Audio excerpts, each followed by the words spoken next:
What is good? Let's have some fun. Ho, ho, ho!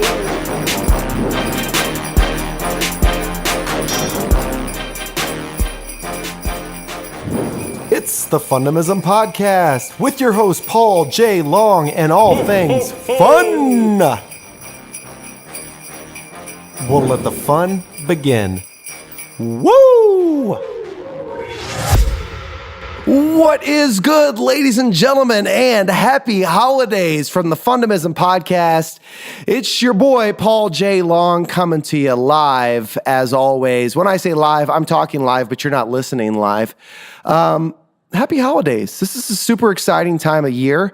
Before we get into one of the greatest guests ever of all time on any show, TV, network, podcast, radio, this is a gentleman that everybody wants to meet, that everybody wants to be. I cannot wait to introduce him. But shout out to our sponsor, Charlie Hustle, doing big things in the Kansas City community and bringing joy, fun, and fulfillment to all. If you're looking for that perfect holiday gift, Charlie Hustle's got you covered. So go to charliehustle.com to learn more. So without further ado, we talked about joy, fun, and fulfillment. We like to bring that to all of our podcast guests. And I hear some. I think that's our guest arriving. Santa! Santa! I know that guy. Here I am. What's good, Santa? How are you, sir? I am doing great. How are you, Paul? I am on cloud nine now that I finally have the opportunity to spend some time with you. Santa, a lot of folks, they know of your legend, but don't often get the opportunity to get a behind-the-scenes look at all the things that Santa lives and what makes him tick. So super excited to learn more about you. But before we get started, one of the questions that we start with every guest is, what do you do for fun, my friend? What do you mean, what do I do for fun? This is fun. What could be more fun than delivering love, hope, and joy and getting smiles from children? That's absolutely true. It is the greatest fun in the world. What a great point. My beautiful wife, Melissa, and I, we have two wonderful children, 5 and 2. And I know them. Yes, you do. Did they make the good book? Absolutely. So, Their father, yeah, he's a little suspect from time to time. But hey, listen, largest room in the world is a room for improvement. So I'm working on it. We had the opportunity to take our children to the Polar Express the other day. We rode the Polar Express and got to hear the story. And my son, 2 years old, Brennan Royal, of course, named after Will Ferrell's character in Step Brothers, but more importantly, the 2015 Royals World Series run, as I know that's how you and I bonded. He just could not wait for Santa to walk through that train door. He was so excited. And to your point about bringing fun and joy and happiness to these kids and even adults, you never lose the spirit of Christmas if it's in your heart. He was just so excited to get that little bell that you gave him. So from the bottom of my heart, I'd like to say thank you for making that little boy's day. Absolutely. That's what my goal is every day, to make the day of every child that I meet. So let's talk a little bit about that. So you were born Santa, but I'm guessing that you just didn't come out the womb giving everybody gifts. So how did you get to this point or this stage in your career? Well, I inherited the job from my father. Oh, it's My passed father down. was Santa before me. Okay. And when he trained me, and I was able to learn all the behind-the-scenes things and graduated from simply working in a workshop to running one of the workshops to running all of the workshops and then learning about the reindeer and what to do with the reindeer until the year came that he said, I think you're ready to travel with me on Christmas Eve. And it was the most amazing thing. I could only imagine, so many kids and adults want to ride in that sleigh of yours. I never knew that there was so much work involved in getting young Santa ready for his role. So sounds very strenuous and long. Tell me a little bit about how many, first of all, you mentioned multiple workshops. How many workshops does Santa have? Well, there is one giant workshop, but there are different departments throughout. Oh, okay. There's the doll workshop, there's the car and truck workshop, there's the trains. One entire section for nothing but Barbie. Oh, I can see that. You think that's the most popular holiday toy? Barbie, for all of the years that Barbie has been around, Barbie has been the number one request every single year. Who knew? I know our cameraman Rob, he's a huge fan. I think that's what you were telling me you wanted for Christmas this year is Barbie Playhouse, right? Yeah? He's nodding his head, yes. Rob doesn't have children, but he lives vicariously through his old childhood. So he's still living as a child, which is important because I think Santa oftentimes, we mentioned earlier that the spirit of Christmas lies in your heart. Oftentimes we grow old and we equate that to growing up, but those are two very different things. Wouldn't you agree? Absolutely. I am older than I am able to tell you. I literally have quit counting birthdays. I just don't know how old I am. Sure. I still feel good, and I will continue to deliver Santa, to deliver toys as long as I am able. But at some point, I will pass it on to my son. Sure. Who will become Santa Claus. So is he in the? Is he already being mentored? Oh, absolutely. Sure. I mean, in our family, it starts as soon as you're able to walk. Oh wow! I can only imagine. That's a. If you didn't have those gloves on, I'm sure I'd see lots of blisters and hard workers' hands is what we call them, right? Nicks and cuts from working in the workshop. Sure, I could see it. Well, you are so great about passing joy and happiness to others. I thought this would be a great opportunity for us to learn a little bit more about what drives joy and happiness for you. And you obviously mentioned that you get a great amount of joy from showering others with happiness. But what makes you tick? Like, what's the best gift that somebody could give you? Well, I'll give you an example. I visit children's hospitals. The very best gift I could get is for one of those children's hospitals to call me up and said, Santa, we don't need you to come. All of the children have gone home. Oh, wow.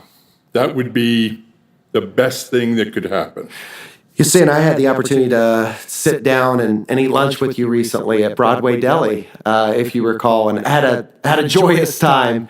And you shared with me some pretty impactful stories of monumental moments in your life of children that have made memories for you or have left an impact on you. So what are some of the most memorable experiences that you've had, living as Santa and helping children?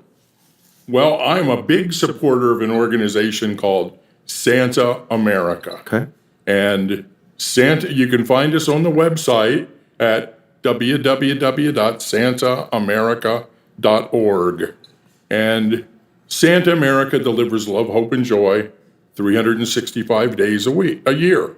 We are focused on children in hospice care, children with chronic pediatric conditions, and children dealing with post-traumatic stress. And we've developed some specific programs out of that. I've worked with that organization to do that. And because of that, we deliver. I got you. Is it coal? You deliver coal, right? Oh, for some boys and girls. Mostly to their parents. Fair enough. That's me, because I'm not on the good list. But we deliver a hug. And here. Oh, I get one? Oh, you get one. This is a hug. And we tell children who are having very stressful situations to put their hands in the mittens and to give themselves a squeeze. And when they do, Santa gives them a hug and says, someday when you're having a really hard time and you just feel like you need it, put the hug on, put your hands in the mittens, and give yourself a squeeze, and know that it's a hug from Santa, because Santa Claus loves you all the time. Unfortunately, I have been to more than one wake or funeral of a child, and the hug was there at the funeral. What says a lot about the impact that you make on others, though, that that's the last thing that they have with them, and the impact that you play in the in the lives of so many, and not just children, I think what's interesting is as we grow older, sometimes we lose sight of the things that are really important. And, the holiday season can be stressful for a lot of adults. And so what advice do you give to these individuals that put so much stress on themselves to ensure that their kids are enjoying the holiday season when in reality they're not? I know it's difficult and it's easier said than done. Mm-hmm. But the first thing I would say to the adults is relax. It's Christmas. It's a wonderful, joyous, celebratory time. But when you put the stress on yourself for things that don't matter, parents get very, very concerned about getting the perfect gift for their child. I stress about it. I challenge children every year at some point, many times, and ask them, tell me what I brought you for Christmas last year. And 9 out of 10 have no idea. Really? They don't remember? They don't remember. Because the thing that they think in the moment and the parents interpret as gotta have it, gotta have it, gotta have it, it's very expensive, it's hard to find. Parents stress over that. For many of the children, a year rolls by, can't even remember what it was.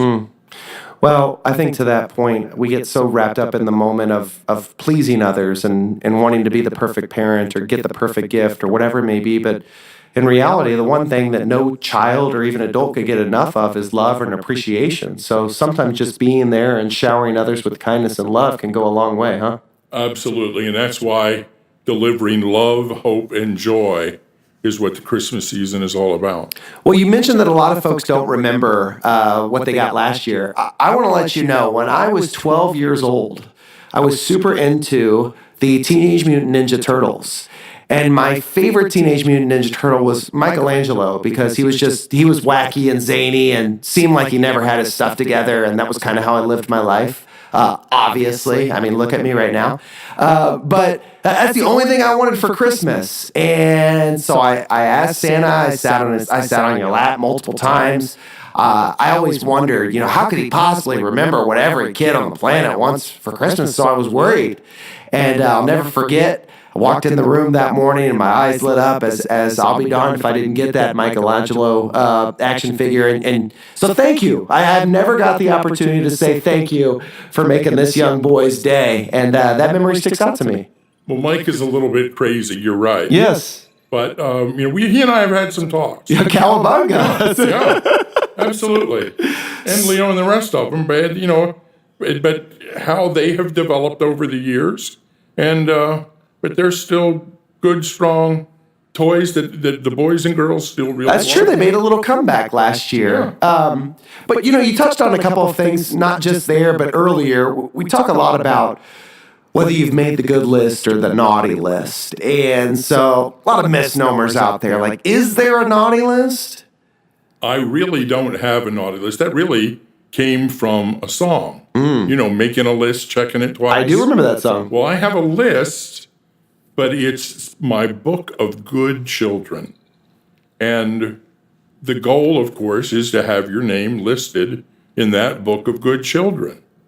For children that aren't in the book, we talk about ways that they can work a little harder. We talk about things that might not be going right, that they have some control over.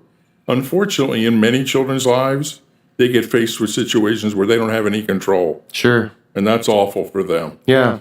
But where they've got control, try to encourage them to work on those things and improve their lot. Well, I think that goes back to having something to believe in and somebody who believes in you. And I think that's what critical role you play in the lives of so many, in that you give children and others something to believe in. And you're a symbol of kindness and joy and heart.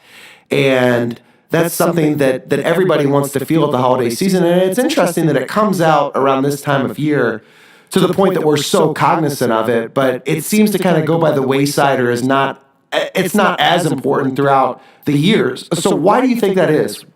Well, I think it's only perception. Okay. There is goodness and kindness out there every day of the year.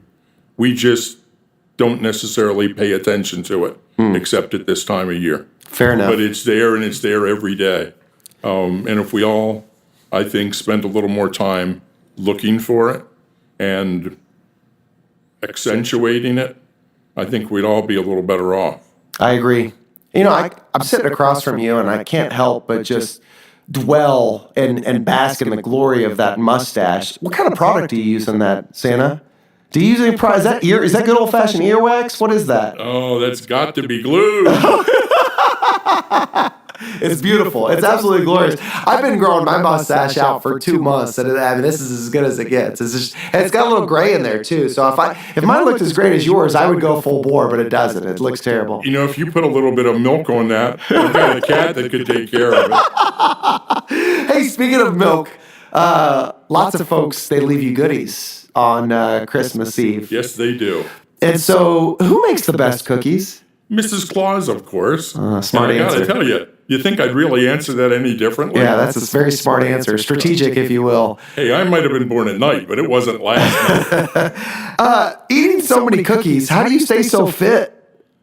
Well, if you only knew. I got to tell you, Mrs. Claus is concerned that my cookie zone is getting too big. Oh, really? And she's asked me to spread the word to the boys and girls this year to please, I only need 2 cookies, not a whole plate full. Because 2 cookies, Mrs. Claus thought would be a big help. Now, since Mrs. Claus isn't here, I'm going to say it. She didn't say how big they could okay. be. All right. But please don't spread that around. I don't want her to know. Was it the Great American Cookie Factory at the mall that has those giant cookies? So could you indulge in 2 of those in one sitting? I don't know that I'd finish them all. Okay. But I do sometimes share with the reindeer. Oh, that's a good point. Now, that begs a good question. Who's your favorite reindeer? Who's your favorite child? Do you want me to answer honestly? Because I will. Yeah. No, obviously we love them both. They all have their fun intricacies, right, and their little quirks. But father always has love and affection for both. I learned a lesson a long time ago from a very wise lady who was in a situation, and she looked at her daughter, who they were having some struggles, and she looked at her daughter and said, "I love all my children the same. And I love all my children differently." That's interesting. And that is about as profound a thing as I think I ever heard. I agree. You know what's interesting about that, though, is there's only one reindeer that had a song exclusively written about him, though. So what is that? That kind of tells me that he has a little bit of clout around the Santa household. He does. I mean, of course, he's in front. He's got a red nose. Sure. But that's another thing about that song. Sometimes it confuses the children. They think I have another reindeer snuck in there somewhere named Olive. What? Tell me. Yeah, because the song goes, Olive the other reindeer. Santa's got jokes, ladies and gentlemen. But I think I'll keep my day job. Oh, no. Hey, listen, your day job's killing it. So, speaking of songs, what's your favorite holiday song, Santa? Well, if you're talking about a Christmas carol, it would be Silent Night. And there is a song out there by a group called Cloverton that is Hallelujah by Leonard Cohen converted to a Christmas version. Sure. That I just love. I love that song as well, and I like the version by Pentatonics. My daughter, son, Melissa, and I, we listen to it regularly, and it's funny, every time we get in the car, my daughter, so first of all, my daughter's listened to The Greatest Showman, just on repeat. Can we listen to every song by Hugh Jackman? And my son always wants to listen to YMCA, YMCA song. Sometimes they don't give him a choice, and I just put on a song, and recently it's been Hallelujah by Pentatonics, and, they ask for their song, but 20 seconds in, they're singing along, and they're feeling it. And I think that's just indicative of the spirit of Christmas, right? Absolutely. So, one of my favorite songs, and Rob was getting a kick earlier, Rob, my favorite holiday song is, I hear those sleigh bells ringling, jing, jing, jingling too. You know what I'm talking about, right? What's your favorite song to sing? Do you sing, Santa? Well, I like to sing when I go out and visit boys and girls. Sure. I tell them a story about how I got the sleigh and the reindeer. And at the end of that, we sing Jingle Bells together. What's the story? Oh, how long have you got? I got exactly 5 minutes for this story. Oh, no, we All right, fair enough. So, you talk a little bit about cookies and diets. I tried to help you out last year. Adeline, Brennan, and I sat down. We had a heart-to-heart. I'm trying to get Adeline to eat more vegetables. He's trying to be like Dad. I eat broccoli. He wants to eat broccoli. Adeline won't eat any vegetables. So last year I said, Santa's actually been catching grief from Mrs. Claus. He got this cookie limitation, only 2, limit 2. Let's put out some carrots and celery. And I'll be darned, Santa, if we wake up in the morning, that celery and carrot sticks are still sitting there. What happened? Well, I forgot to take them to the reindeer. Oh, yeah, you forgot. Hey, that's exactly I fly in and out of houses so fast. Sometimes I can't grab everything. Sure. A lot of folks are driven, or we don't make decisions based on fear. And so when you think about your come up and your father training you to become the Santa that you are today, was there anything that you were fearful of in becoming, this idol that you are today? The hardest thing that I do is visit children that are very sick and may be dying. Because the hardest question they ask, what question does Santa ask every child he visits? And what do you want for Christmas? What do you want for Christmas? What do you think some of those children respond? Not to be here, to be healthy. I don't want to die. Yeah. I don't want to be sick. Sure. And unfortunately, those are things that Santa can't do. Sure. But I believe it is every child's right to have the opportunity to visit with Santa. Sure, absolutely. Well, that's obviously near and dear to my heart. As you know, I work very closely with Noah Wilson's charity, Noah's Vantage Project. Of course, Deb and Scott Wilson are close personal friends of Melissa and I know that, at the age of 6, this boy was diagnosed with a rare form of pediatric cancer called Ewing sarcoma, and he changed my life. And he changed so many individuals' lives. And I know that could be challenging to be surrounded by that. And those children, just as all children, look up to you a great deal. And that's very hard. I mean, I think that's very similar to the question of, why does God put me in this position? And, there's always a reason, and we never know what it is. But being in your shoes, I think that kind of relates to a lot of parents and individuals that are faced with challenge. Why me? Or, why am I faced with this particular challenge? How do you cope? How do you deal with that? You asked me earlier who my hero was, and I said my dad. I've got another hero. Who's that? My hero is a little boy named Spencer. I met Spencer on Christmas Eve one year.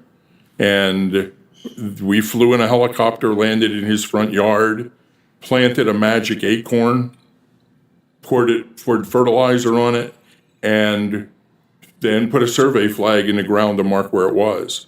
And I told him that acorn would turn into an oak tree, and someday he'd be able to play underneath it.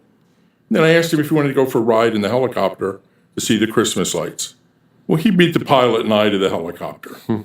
So we took off and we flew down and flew around the Plaza Lights and around the stadiums and then headed back to his home. And when we got there, that magic acorn had turned into a 30-foot oak tree complete with lights. My goodness. And the survey flag was in the top of the tree. And as he described it, that was the tree that me and Santa grew. A Christmas miracle. And he was not supposed to make it to the next Christmas.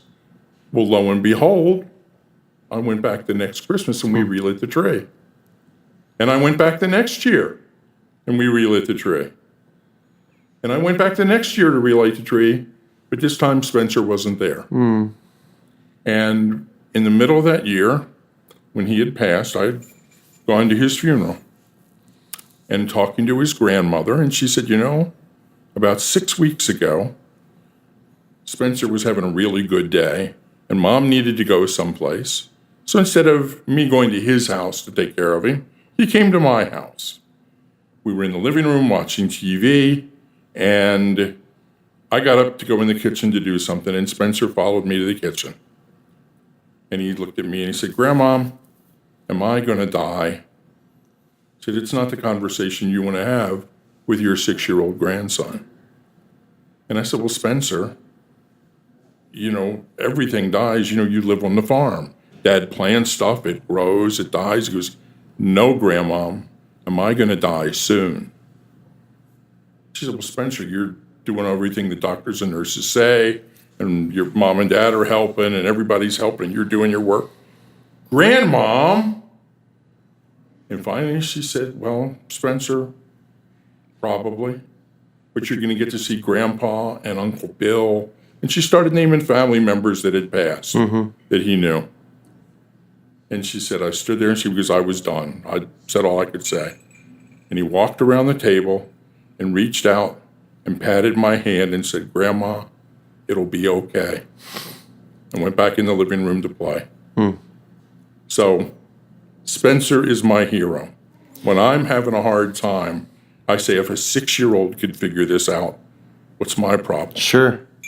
I think it's super important to hear stuff like that, especially coming from you, Santa, because, we often get caught up in the life that we live and wanting it to be perfect and wanting to shower everybody with greatness. And obviously people see you as an idol and something that brings great joy and love and positive memories. But obviously that's not 100% of the time the case. And so to hear that you see and have felt that heartache and have helped children, through those challenging times, I think it means a lot. And no matter what you're going through at home, if you're listening to this podcast, and I know that sometimes our challenges could be even harder at this time of year, just realize that there's somebody out there that's got it worse. There's always people that have it worse, and oftentimes they're handling it better than you are. So never lose sight of the fact that you aren't alone, and there's a lot of folks that you could turn to and could help support you. And if you need a hug, heck, come see Santa, because he's got a wealth of them, right? That's it. It's a never-ending supply. But I have to tell you, if you had the opportunity to get 10 people that you know to stand around a table and say, on the count of 3, everybody put your troubles out on the table for everybody to see.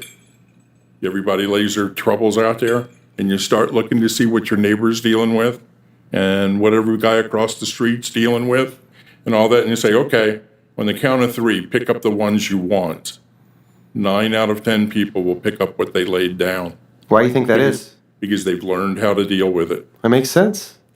So, speaking of challenges, I've often wondered, like, if you didn't make the good list, now that I know that there's not a naughty list, you make the good list or you don't. Do people actually get coal?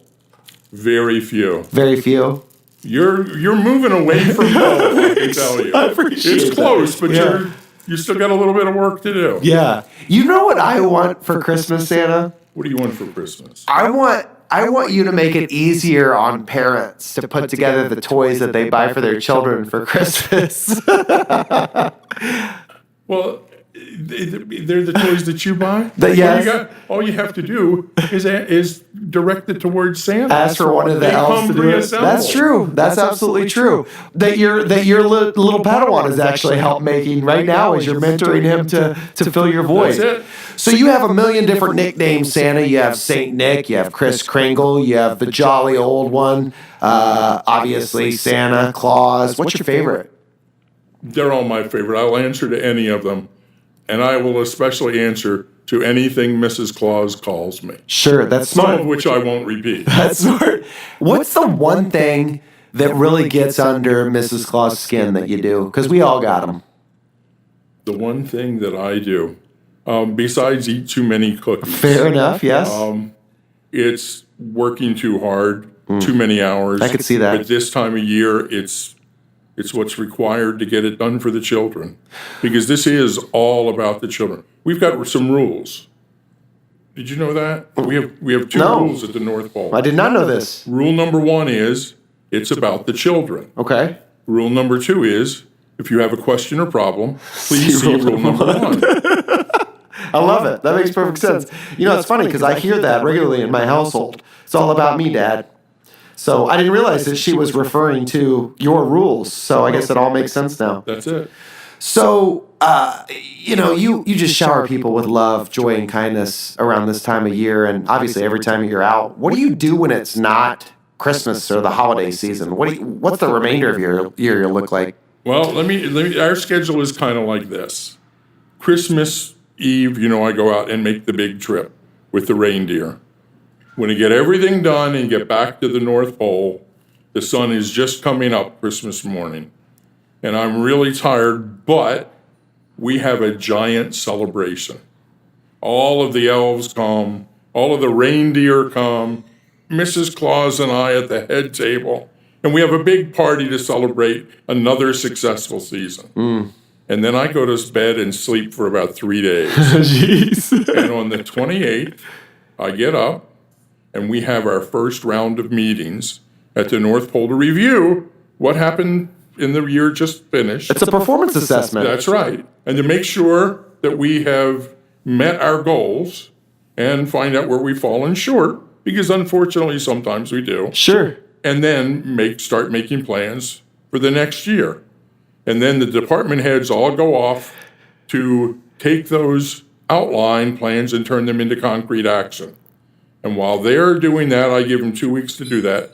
Mrs. Claus and I take a vacation to someplace warm. Good for you. What's Mrs. Claus' favorite vacation spot? Again, any place warm. Okay, fair enough. Warm and beach. So, a couple of things to close out, Santa. How far can you throw a snowball? Not very far. My muscles are developed for throwing the sack across my shoulder, not for throwing snowballs. Santa's obviously known for his bellowing ho, ho, ho and laugh. What's the last gut-busting laughter that you had? What caused it? You? Yeah, I get that a lot. And it wasn't even while I was in your presence. I was watching you and saw what you... Yeah, I do a lot of silly things. Santa, I see that you brought some books. What is, I see... What's an angel in the sky about?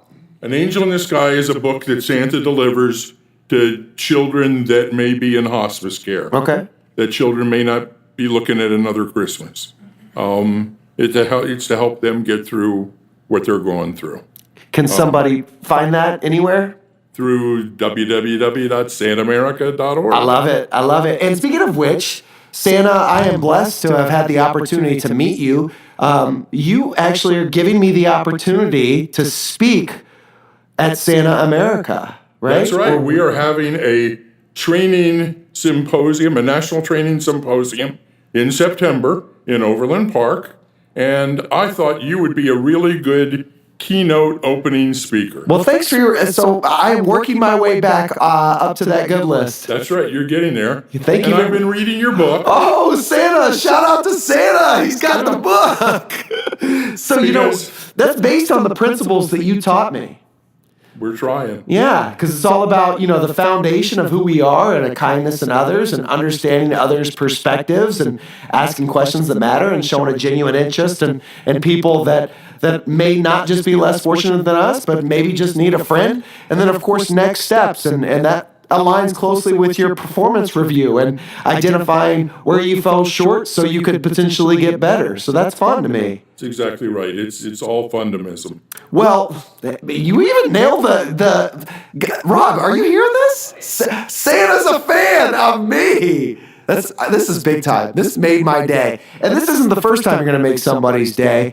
I know that you got lots of events planned up into and through Christmas. If anybody wants to learn more about how to get Santa at one of their events, obviously, as mentioned, it's santaamerica.org. And or you can go to our Facebook page. Awesome. And befriend us at Santa America on Facebook. Beautiful. If you have any advice for individuals trying to make the good list or just make the most out of the holiday season, what would it be, Santa? First thing is, take a deep breath. This too shall pass. Yes, sir. Sometimes it's not easy.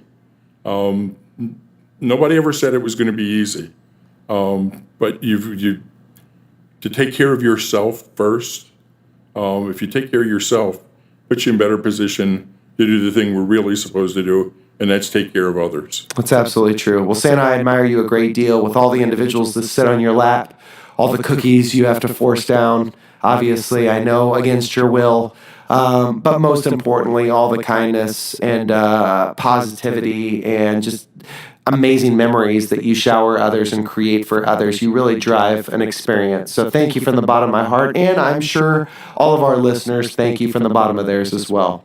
Well, thank you for allowing me to come and visit with you. Sure. And make sure that you clean it up. Yeah, I'm working on it. You know what? I'm going to get a reprieve this year. I'm going to start fresh next year, and I'm hoping that I could complete that box set of Teenage Mutant Ninja Turtles. So hope Raphael is in my future, Leonardo, and of course Donatello. So I'm looking to become Leonardo because he was the leader of the crew. Yep. He just embodied leadership. So I'm progressing. It's all a progress. It's a process. You're absolutely right, Santa. Hey, happy holidays, my friend. If you ever need any help, I know a lot of folks, so we'd be more than happy to come assist in the workshop. So you just let me know. All right. Well, as always, this is the Fundamism Podcast, wishing you a happy holiday season. Thank you very much for tuning in. We wish you all the best, and go create some fun for yourself and others. Ho, ho, ho!